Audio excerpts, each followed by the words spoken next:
Today on the Hartley Show, we're going to be talking about Savage Hawkman, The Hunted, DC Comics presents Black Lightning and Blue Devil, and of course Firestorm, the Nuclear Man/Men.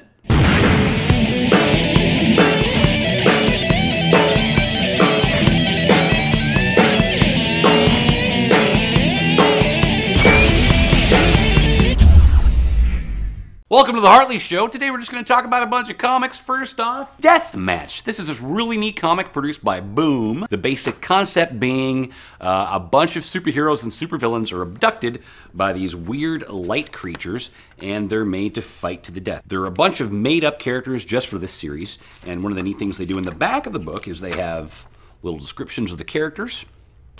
Of course, the Deathmatch battle chart, who wins and all that sort of stuff.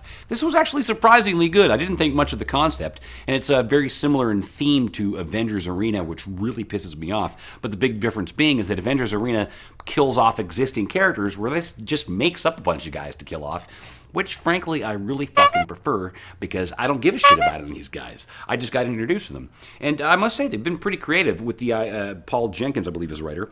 He's done a great job of coming up with a bunch of characters that hit those classic archetypes. They all feel quite familiar, even though they're brand new. Next up, we're going to talk about Young Avengers #1. Now, this book was fantastic. I'm a big fan of the old classic Young Avengers. Now, what we've lost here is the classic team of Young Avengers was, in fact, Heinberg and the artist Jim Chung. Great creators. They've taken a different direction with the new Young Avengers, which I believe is sold out all over the place, too. It's a new group of characters. A lot of the old Young Avengers, but a whole bunch of new guys. One of my favorite things about this book is Novar, Marvel Boy that Grant Morrison created, and they've taken him right back to being like Novar. When he was the Protector in the Avengers, I felt like they missed the idea of the character and the real purpose. They've also been creative in using this new Miss America character. Really, really enjoyable. I'm enjoying the hell out of this book and highly recommend it. Next up, we're going to talk about a book that just got sadly canceled, Savage Hawkman. Now, the Hawkman book, when it first started up under the New 52, it was a sort of an aimless book. Great art, but not good writers, and it didn't really seem to have much of a purpose. Unfortunately, the book got better when Rob Liefeld took over the creative chores and direction of the book, but his name is so associated with horrible, horrible shit that it drove people away rather than pulling people in. Now, they attempted to do this big crossover with Deathstroke and Green Arrow. Well, I shouldn't say attempted, they did. It's called Hawkman Wanted. And it crossed over with Deathstroke, as I just said, and Green Arrow. Green Arrow being one of the most horrible books DC is producing. Absolute shite. It was an okay crossover, and it did neat things, but it did sort of fail and go nowhere. If you're a fan of Hawkman, the series has been good, and it's worth picking up. Next up, we got DC Comics Presents Blue Devil and Black Lightning, two characters that I absolutely adore. So Black Lightning, the basic concept is his name is Jefferson Pierce. He's an ex-Olympic gold medal athlete, and he gains lightning powers. He's also a high school teacher. Now, Blue Devil, the original concept behind Blue Devil was that he is this guy by the name of Dan Cassidy. He's a stunt guy and an engineer who builds an exoskeleton suit for a movie, a Blue Devil suit, and eventually he fights this villain called Nebrios. Nebrios comes along and thinks he actually is a devil, blasts him with some eldritch energy, and it merges his cybernetic suit magically to his body, so he becomes an actual Blue Devil, was the idea. Their new take on Blue Devil is that the suit he is wearing is actually a demon skin, a devil skin, and so it's magical and it can fly and stuff. Now, I really prefer the old concept. This concept is neat, but I don't see why they had to make the suit magical and not just go back to that neat little technological element. That the idea of technology fused with magic was a great idea. Next up, I want to talk about this new comic, Threshold, whose main story arc is The Hunted, written by Keith Giffen. It started off in this Green Lantern New Guardians annual, where they introduced the basic concept of The Hunted, the concept being essentially The Hunted is a televised intergalactic sport where they find enemies of the sort of state, and anybody can go hunt them and kill them, and there's huge prizes and that sort of stuff. This is the first issue here. The backup story, which was fantastic, and I'll show you right now, is Larfleeze. Larfleeze being the Orange Lantern. Orange being the color of greed. This is a great read, and the art's by Scott Collins.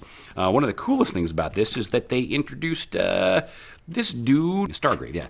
And Stargrave was actually Brainiac in the future, sort of modified. So it's neat to see that guy back. And Scott Collins, he's a great artist. Larfleeze is a great concept.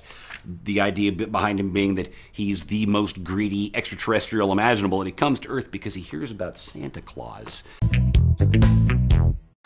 10:30. Go! Wonder Woman, Azzarello's nailing it. Green Lantern, I love this book. Over in the X-Men, always good. Avengers Arena, still pissing me off. Deadpool #1, fun, fun. DC Comics presents Black Lightning and Blue Devil, awesome. Animal Man, fun, fun, fun. Green Lantern Corps, also always good. Savage Wolverine, nah. Nightwing, this was damn good. Next up, what I want to talk about and spend a little bit of time talking about here is Firestorm. I've always been a huge fan of Firestorm since the time I was a little kid. I was first introduced to Firestorm in a DC Comics Presents from way back in the 80s, or 70s maybe even, where he meets up with Superman, they fight Killer Frost, and Superman invites him to join the Justice League. It was a really great issue, and that was the issue that sort of bridged to him joining the Justice League and getting his own series again. The first Firestorm series lasted, I think it was only 6 issues, written by Jerry Conway and drawn by Al Milgrom. And then the second series lasted a whole 100 issues. When it was canceled, in the back of the book, they had an editorial disclaimer that expressed that Firestorm will come back one day, and I waited until almost, well, I guess there was the last series that came out about 5 or 6 years ago, but it took them about a decade to come back with Firestorm. When they did, they made him into this black guy called Jason Rush. They got rid of the original Firestorm. He'd been killed at that point in time, Ronnie Raymond. Now, the new concept for the Fury of Firestorm, as you can see here, it's called the Furious Firestorm, the Nuclear Men, was traditionally Firestorm was 2 people merged into one body. With this series, what they decided to change was that it's not 2 guys merged in one body, it's 2 distinct Firestorms, and actually there's this whole thing called the Firestorm Protocols. There's quite a few Firestorms kicking around. These 2 Firestorms, Ronnie Raymond and Jason Rush, they merge into this wacky bad guy called, well, he's not even really a bad guy. I think he's just called Fury. Now, this series has been plagued with different writers in different directions, and this first trade paperback collection, numbers 1 through 6, was written by Gail Simone, and it had a different theme that some storylines that actually got lost along the way here. Fury here has this symbol, and they made quite a point of talking about this creature's symbol, burning to the surface. It was going to have some poignance, and they never got back to it because they changed writers and all that stuff. This is another storyline that also got dropped that I was going to express to you. The basic concept, there's this horrible giant explosion that traumatized Ronnie Raymond, but again, in changing writers, they eventually that storyline just got dropped. At this point in the current series, he doesn't seem to have been affected by it at all. Something else I wanted to show you here was they introduced all these international Firestorms. You got Pozar here, the Russian Firestorm. This is the second writer who came on the book, Joe Harris. These 2 issues were drawn by Ethan Van Sciver, the cover artist, and were really, really a nice step in the right direction art-wise, but unfortunately he only did 2 issues. Here you can see the new DC take on Firehawk and the UK Firestorm that goes by the name Hurricane. They also ran into the Justice League International, which was kind of fun. And then eventually they even met up with this neat East Indian Firestorm with 4 energy arms called Rakashi. Now this storyline basically wrapped up in issue 12, where the Firestorm protocols sort of came to a head, and then they completely changed directions again with the 0 issue, where suddenly Firestorm was just the original concept again. 2-person Jason and Ronnie merged into basic Firestorm, and as you can see, they incorporated these designs where Ronnie was just red and Jason was just yellow, which sounds like I'm making fun of him for being a coward, into one design, which was more reminiscent of the original Firestorm design.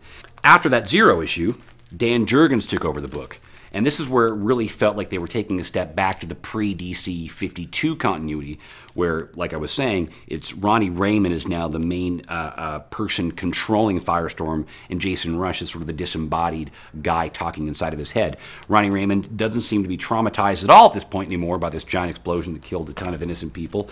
Although this is fun, I am enjoying it. They used Captain Atom just recently, although he seemed to have met with some sort of strange fate.